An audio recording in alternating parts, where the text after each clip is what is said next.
Welcome to the Speak with People podcast, where we believe that healthy communication is the key to unlocking your leadership potential. We are the go-to resource for leaders looking to greatly improve their communication skills, whether it's one-on-one interactions, team settings, public speaking, or your digital communication. By improving these skills, leaders can create stronger connections and drive positive change within their organization. Each and every episode, we sit down with leaders from various fields, just like you're grabbing a cup of coffee with them. We dive into real, practical conversations. Our goal is to help you transform your communication skills so you can lead more effectively, build stronger relationships, and make a lasting impact. So grab your favorite drink, settle in, and let's learn together. Well, how do you scale a company? One that you started and you worked through all the beginning phases and you begin to get to that part of the journey where you scale it. How do you scale a tech company, especially when resources are tight, competition is out there, innovation needs to happen? Well, today we're diving into this incredible topic, and we'll duck and weave and go through a bunch of different topics because our guest is really skilled in this area. He's an entrepreneur. He started multiple companies, and it's just going to be a great conversation to dive in with someone firsthand who has successfully navigated the journey of scaling, having limited resources, doing all of the different things. So whether you're an entrepreneur, a leader, a dreamer, get ready because this episode is going to be fantastic. I'm excited to interview Peter Bonney. He's an incredible leader who I've gotten to know over the course of the last month. So appreciate his resources and what he provides. And so, Peter, welcome to the Speak with People podcast. Thank you very much. Great being here. Well, so for our listeners to kind of dive in, get to know you a little bit more, could you just kind of take us a little bit into your story, who you are, what you do, how you got there? Yeah, sure. Of course. So my background, before I started a tech company, I spent most of my career working in finance, which was, probably not the typical way to end up where I did, unless, you'd think, well, okay, maybe you started a fintech company, but no. I identified some business problems in the portfolio companies that we were investing in, and, had a whole career in finance. I spent 13 years working at a hedge fund. And in technology, had a background. I always kind of loved playing with computers when I was a kid, loved programming, and always kind of thought that I might get into tech at some point. And then finally decided to do something about it kind of as I was approaching age 40 and thinking like, all right, well, I've got a limited number of years to like really do a full second career. And so, I along with a co-founder, started a company that was focused on helping large organizations make complex purchases. So it was kind of procurement software and helping procurement teams manage their suppliers, manage supplier selection, gather information about their suppliers, kind of understand who they're dealing with, in their business and like how they're performing and what they're buying and how they could be doing better, how they could be improving either things with their existing supplier relationships or selecting new suppliers. That was called Vendorful, and recently exited that, and am on to business number 2, which is actually really focused on the same problem. I'm very fascinated by this problem of how kind of buyers and sellers of complex products come together. But this time we are tackling it from the perspective of sellers and helping them automate some of the complex processes that they have to go through in order to sell these kinds of complex deals. Wow. So when you say complex deals, are these things that are big pieces of equipment, lots of money, moving parts from all over the world, things like that? Could be, yeah. Really. So like here, let me give you something tangible. And I don't know how much of your audience is going to know what I mean by this, but I'm sure a lot of them will. Anyone who's ever sold to a large company or the government has probably dealt with something called an RFP, a request for proposal. And a request for proposal is an example of one of these kinds of big business documents that people have to complete in order to execute business or to do business with some of these large organizations. And it's a very, very tedious process.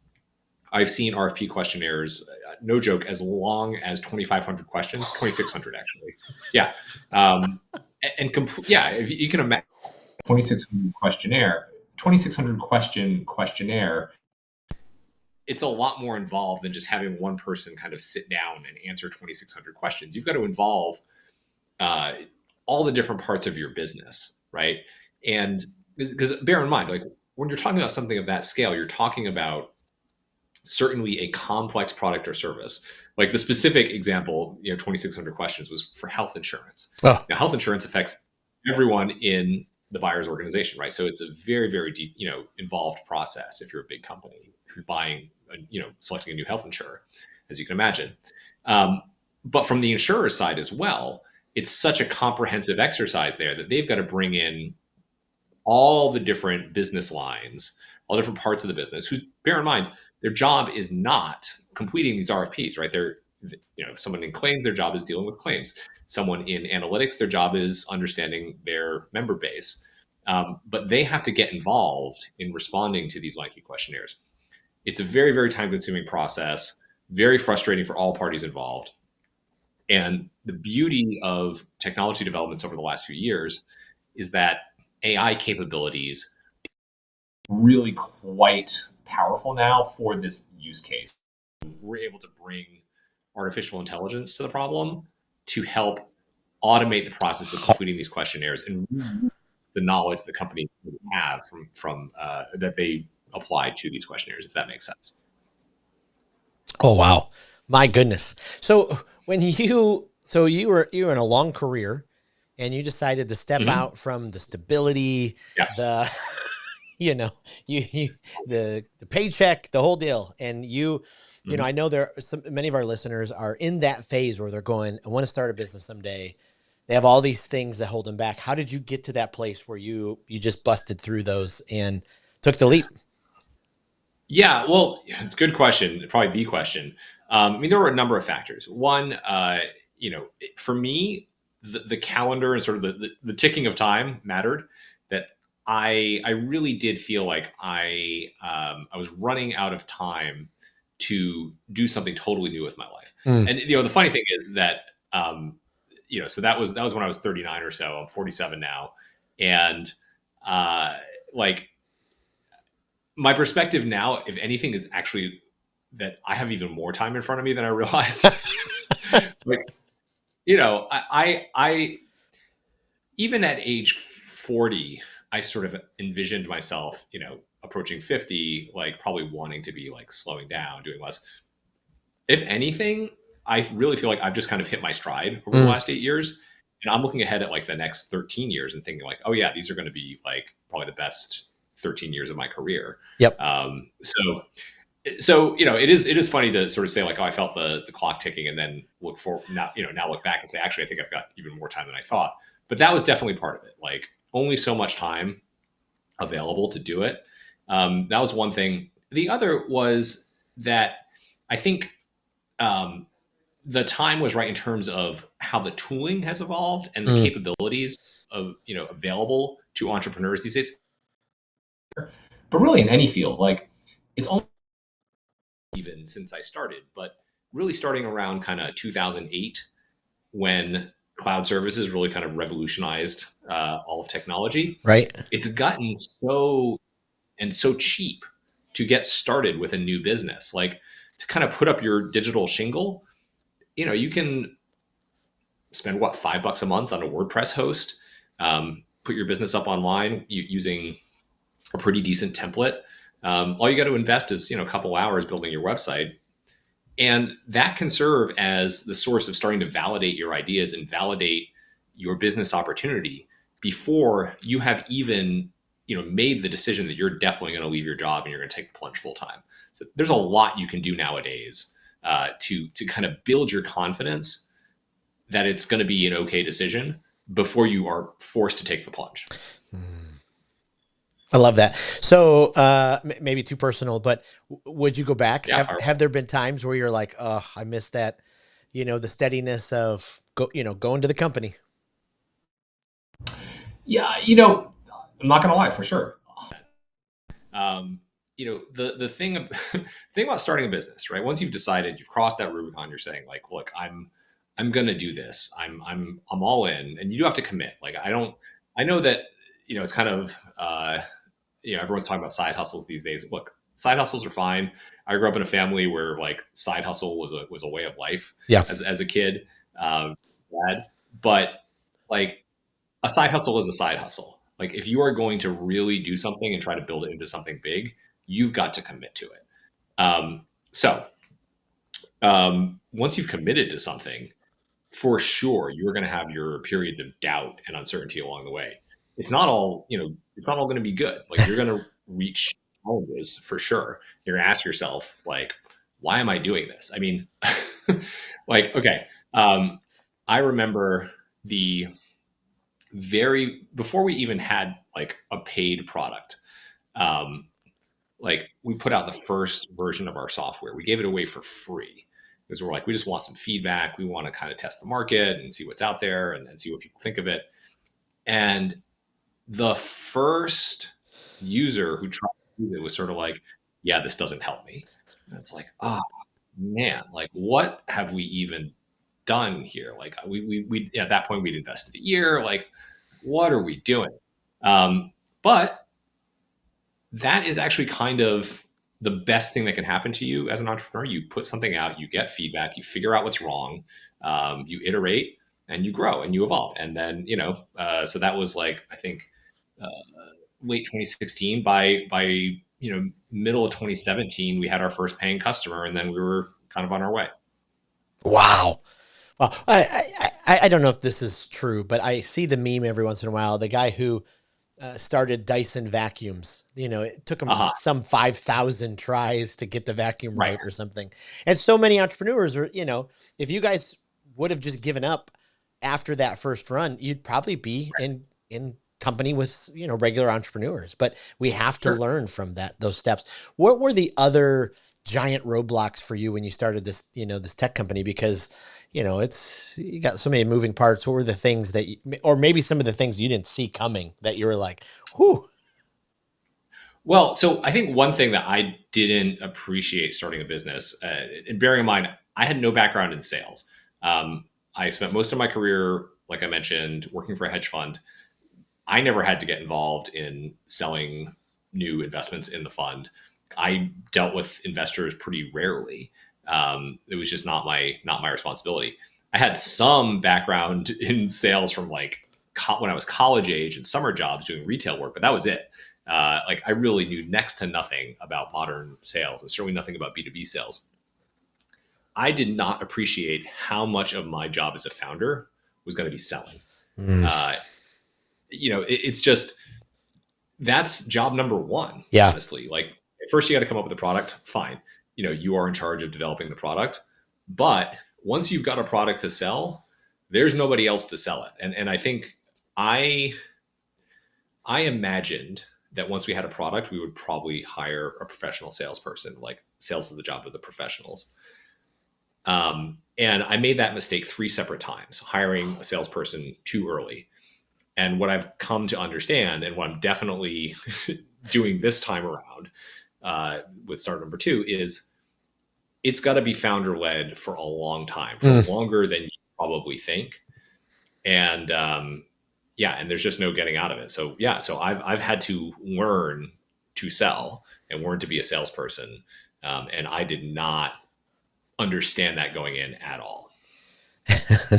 You're like, where was this in the manual? Like, Exactly. Well, okay. I will say there is a manual. There's a book out there called Founding Sales. Great book. huh? I wish I'd read it, 8 years ago. But if I had if I had read a few more books, maybe I would have found that. Yeah.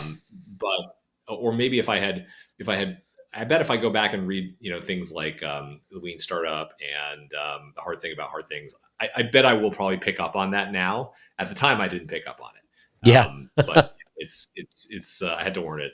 I had to learn it from trial and So then, as chief of sales, what has been your best approach when you're prospecting new clients, when you're trying to build that connection and that relationship?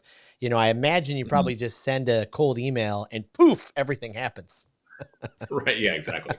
Um, yeah. Well, look, this is an interesting time, I think, to be selling because when we started out, like we would get responses to cold emails. nowadays, cold email has become a very, very difficult channel. Mm. And you can just do a little searching and you'll just see that it's really a volume game for so many people. And that just feels kind of wrong to me. So, okay. So where we are now and how I'm approaching it now is very different from how I was thinking about it, company number one, 8 years ago. Um, Back then, yeah, cold email definitely worked.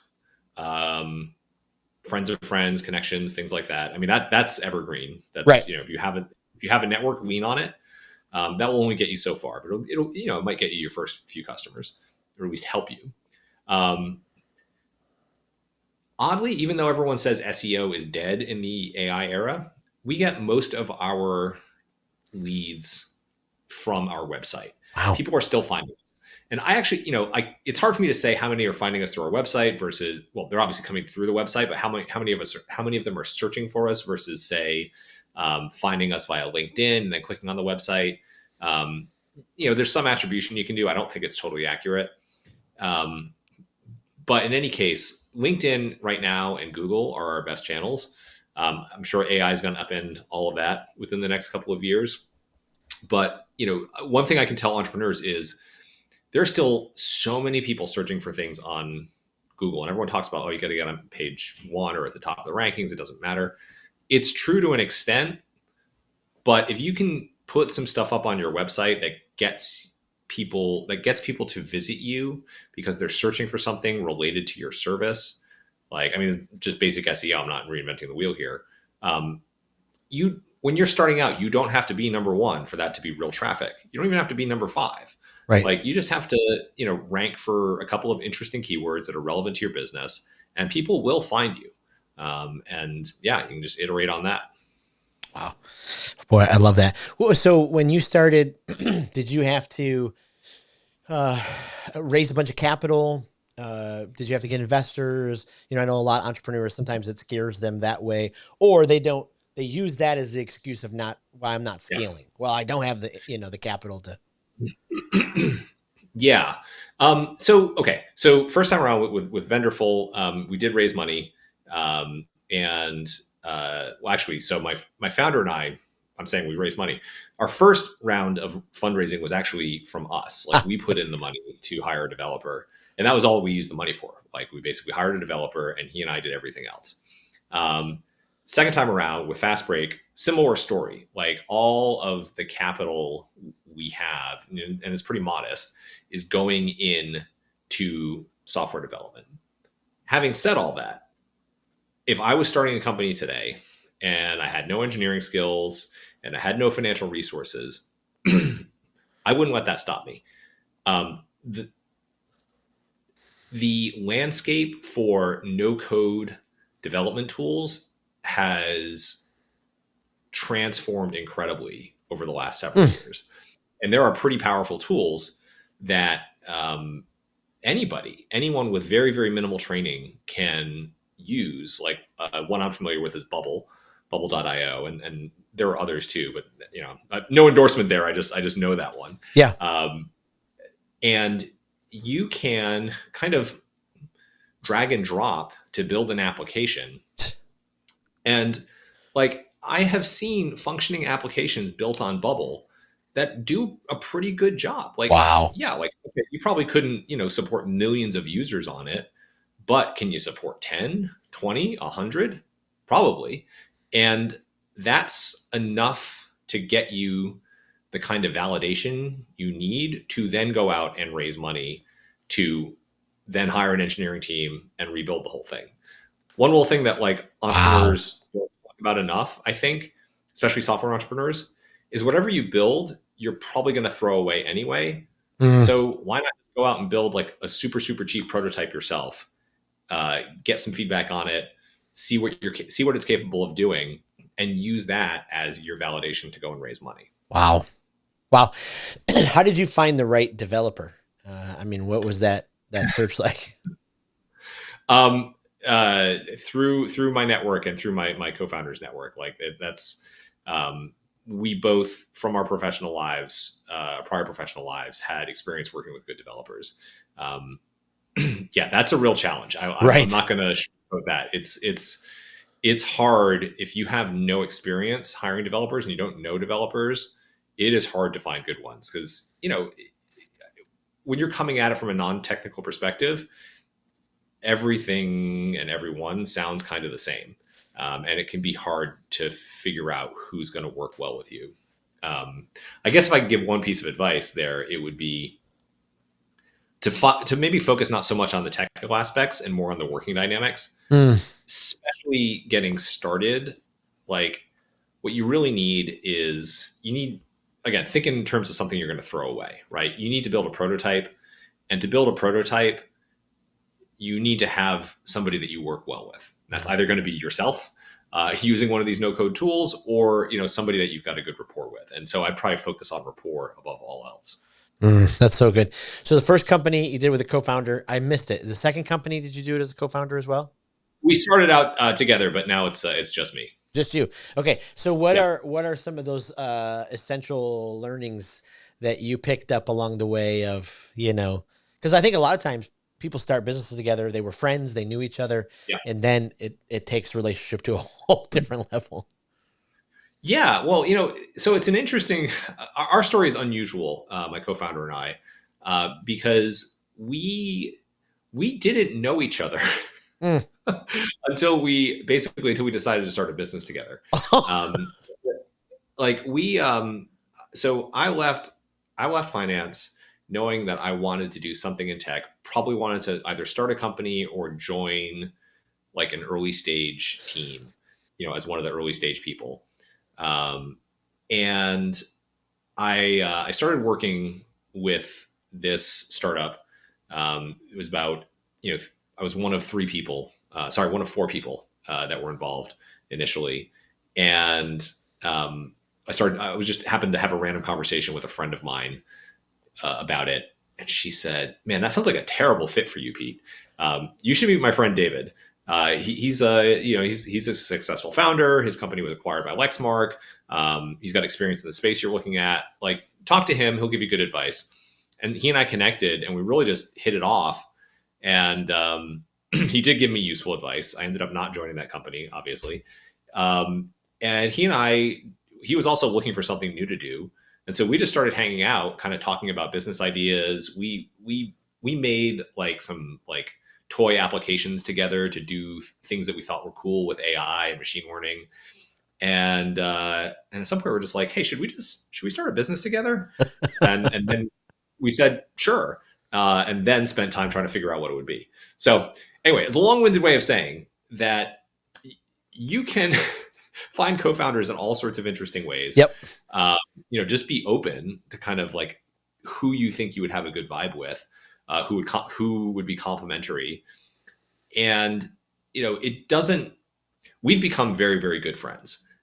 He's it's safe to say he's one of my closest friends now, and we've certainly had all the kinds of ups and downs and challenges that you face in business together. Um, but I think it is proof that you can become friends by working together. You do not have to be friends in order to start working together, Yep. and you can develop a good working relationship. Wow. Well, I love that. So in the course of your career, Mhm. obviously for every leader, every, whatever company you're in, our communication skills are, incredibly important. Going from, the role that you had to now, being business owner, entrepreneur, how has, that Yes. impacted your communication skills? Yeah, that is a really good question. One of the interesting things about the role I was in when I was working on Wall Street is I had brokers and founders, company leaders calling all the time, pitching me on investment opportunities. And I mostly had to just listen and ask questions and honestly just say no a lot. Because like really the job is saying no like 95 to 99% of the time and figuring out what small fraction of things to dig in on. Right. And that's a very different dynamic from leading a whole company. Like I had people that worked for me, but most of my focus was on sort of communicating with the outside world and kind of, you know, processing the information that people were throwing at me. Now, when you become a founder of a company, all of a sudden, like all of my communication is outward, right? Like Yeah. I'm selling, I am, trying, I'm now on the other side trying to like sell to the people who are used to saying no and trying to filter out all the things they shouldn't bother listening to, as well as having to kind of communicate a vision to our employees, um, not just a vision, but also like, the tangible, like this is the, the button should go here and it should do X, Y, and Z thing, which is harder to communicate than you might think, right? Like it's like you can describe it in words all you want, but until you actually see it in an application and start using it, like Yep. computers do what you tell them to do, not what you want them to do, right? Wow. And so, yeah, it's one of the great books that has helped me is High Output Management by Andy Grove. It's a pretty old book at this point. I think he wrote it in the early 80s. It was definitely in the 80s. And so a lot of the references are quite dated. I mean, he literally talks about like faxes and things like that, and memos. But the concepts, like I'll give you the one specific. If I had to pick one thing from that book, there is this idea that he puts forth that a person's output is not just what they produce, but the sum of what they produce and then what all the people they influence Oh, wow. produce. So, it's a framework for thinking about how, productive or unproductive you are as a manager, how productive or unproductive other people in your organization are as managers, or not even just as managers, but as influencers. As like, uh, say your lead engineer has a big impact on the work of other people, right? And so the influence that person has on other people in the organization is part of their output. And it really, when you start thinking about it that way, the value and importance of communication and the impact of your words on the organization, Mm. it becomes very clear. And again, like I'm not trying to take any credit for this. This is all Andy Grove's ideas. That book just like really laid it out for me, and it's always in my head all the time. Wow. Boy, I love that.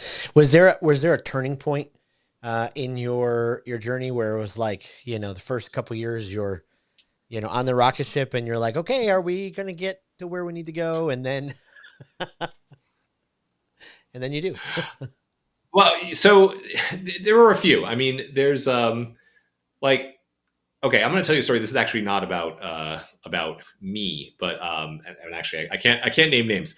I will say I have a friend who started a company as an R&D project, and he was the CEO from the very founding of this company when it was just an idea, uh, on through it becoming a real product that had traction and was working, to them growing, to them then becoming a public company. They IPO'd, Wow. and to now trying to scale it. And what's interesting is that they've gone from just an idea to now about $500 million in revenue, and they have had to begin anew their search for product market fit, Wow. which really, because they sort of they kind of topped out, right? Um, and I think that there's a lot more potential in front of them, but they've got to do something different to get it, to achieve it. And his example has really kind of crystallized to me that like product market fit is not a destination, it's not a goal, it's a never ending process. Right? Hmm. You can reach the end of your product market fit at any point. People use the arbitrary number of $1 million as an indicator of product market fit, or $10 million. So I think $1 million just means you've got traction, right? You've got something interesting, but it's no guarantee that you're going to go from 1 million to 10. Getting to 10 is no guarantee that you're going to go to 100. Getting to 100 is no guarantee you're going to go to 1 billion. And so, like, there are stall out points all along the way, like, and then inflection points too. So I remember like the very very first one was, okay, we got our first paying customer, so we know people were willing to pay for this, and that was Brown University. I'm talking about my old product. um, uh, Brown University was our first customer. first point in time, like, yeah, somebody's willing to pay for this. Then our first quote unquote big customer was the parent company of QVC, which is actually little known fact, third largest e-commerce company in the U.S. Which is wild. They're a big organization, and that was the first time it was like, okay, like we know we can serve big companies. So that means we probably have something, maybe a little bigger than we were thinking about. Wow. And then COVID hit, which was both a disruption, but also an opportunity because all of a sudden everyone was focused on the problems that we were solving. And we got some more, interesting customers that were kind of like further validation of, okay, well, this is sort of our next inflection point.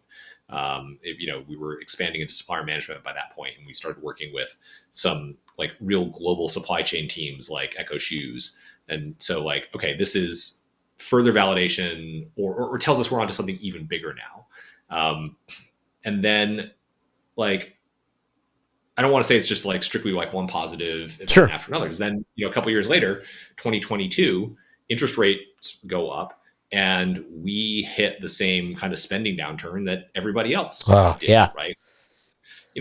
Things that were in our pipeline dried up. Companies that had been like working on projects literally for, potentially years before they even reached out to somebody like us. Certainly months in our pipeline. Now all of a sudden it's like, well, our project is on hold indefinitely. And that was a challenge that we had to navigate along with pretty much every software company in the world. And, forced us to sort of get lean, so to speak, Yep. to, reevaluate what we were selling, to focus. And, I think then led us to, where we got to in 2023, that kind of put us in position to exit the business. But it was certainly not just a straight line. It was not a straight Wow. rocket ship up as you Right. said. Yeah. Yeah, I was interviewing a business owner, and they've been in it for 25 years, and they're like, it wasn't until like year 5 that I really felt like, okay, I'm feeling settled. Yeah, and it's good for him that he actually felt settled by year 5. Yeah. Like, because I like look like the example I gave of my friend. Like, I think he's now in year 13 and feeling very unsettled. Wow. It just that's just Yep. how things go. You go from settled to unsettled to hopefully settled again, Yeah. and it's just it never ends. Wow, that's just amazing. Okay, you've given us a bunch of great wisdom, some really practical tips throughout. Is there something you could provide to the entrepreneur, the business owner, they've launched, they're a couple of years in, they're just kind of feeling stuck, they're kind of feeling like, Mhm.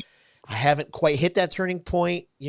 Are there some things that, these would be some helpful next steps that you could do, or think about these things? Oof. Yeah. Like, look, that's that is a tough one because here's the unfortunate reality. Every business is different, and Right. what is going to work for one company is not going to work for every company. And what even just the individual entrepreneur, uh, we're all different as individuals. I think I can say this. Um, if you haven't yet started working on yourself, definitely do that. Mm. I have personally found coaching to be invaluable in my journey, and in getting through stalls and rough patches, and also just helping with like overall longer term growth as a leader, as an entrepreneur, as a person. It's not always easy to find the right coach for you. Yeah. I think it's worth investing that time, because the great thing about a coach is that they're not in the day to day of your business, right? They're really focused on you. And when they hear you talk about your business, Mm. like they can kind of pick up on the trends and the things you're saying, the things between the lines, without the burden of like being in the weeds Yep. every day. And I've found that to be so helpful for like, just getting out of ruts, for coming at tricky problems from new perspectives. and often just for coming up with new ideas on my own, Right. uh, by just them triggering thoughts that I would not have had otherwise. So yeah, that's actually it's funny. I was not expecting to talk about coaching. That is definitely something I can recommend to anybody who's serious about being an entrepreneur, especially if they're a little bit ways into the journey and they're feeling stuck. If you haven't tried it yet, it's something to try. Mm. Boy, I love that. That's absolutely fantastic. Okay, so uh, just for you personally, I'm just so curious Yeah. about your journey. At this phase with your company, what's the Mhm. ultimate goal? Is the ultimate goal to, sell it? Is it to, keep building it? I'm just so. It's funny. I don't think about it like that. Mm, I'm very here's my thinking on it. Okay, like it's fine to have kind of dreams and long term vision. Um, my long term vision and near term vision is very focused on like what are we trying to accomplish as a business. mm, Uh, and I just think like if we focus on the process, then the results will come. And I think I mm, kind of picked this up from my years in Wall Street. Like you make what you think is going to be a good investment or a good investment decision, buying or selling, whatever it is, and you know sometimes you're just wrong, right? Sometimes you've made the best possible decision you can make with the information at hand, and things just turn against you. You can even be right sometimes, and things just turn against you, even though everything you expected was completely true. yep. But some exogenous event happens and you lose money.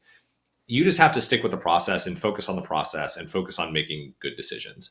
And so that's really how I think about building the business. Like, look, I don't know what the eventual outcome is going to be. I just believe that if we are making customers happy, if we are, adding new customers, and we're growing revenues at the rate that I think we should be, then, good things will happen.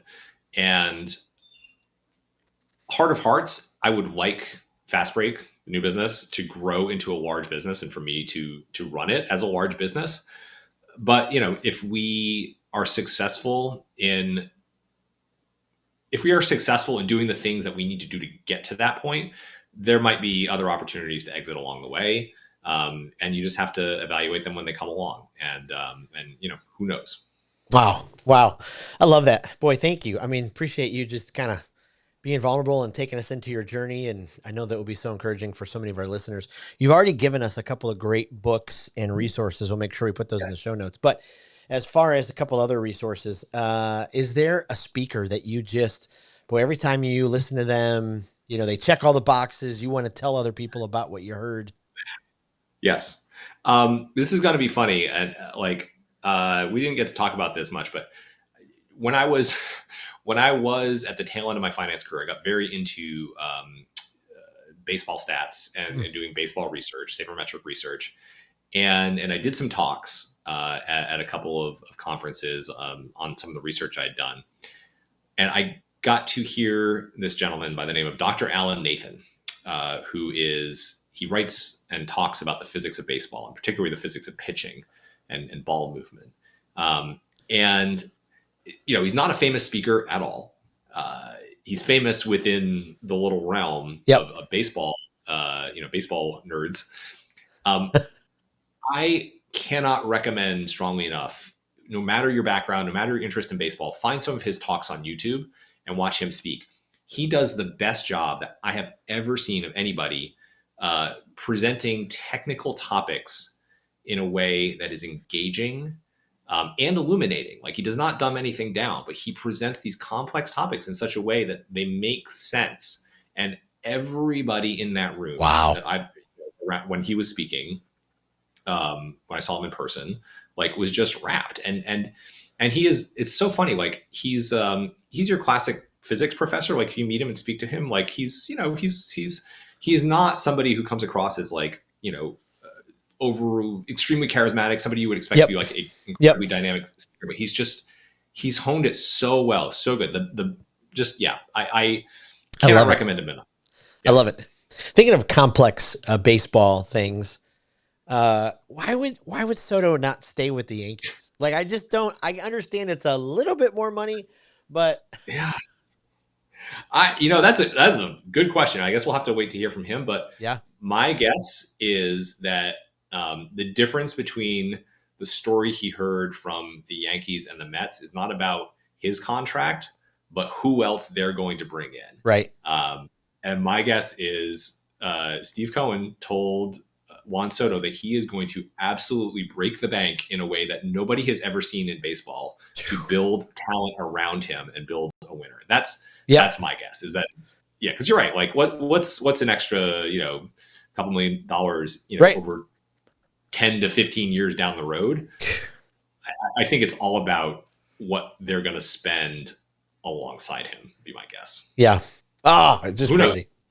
Just crazy. Yeah. So if you're a podcast listener, is there a podcast that guilty pleasure or, development that you highly recommend?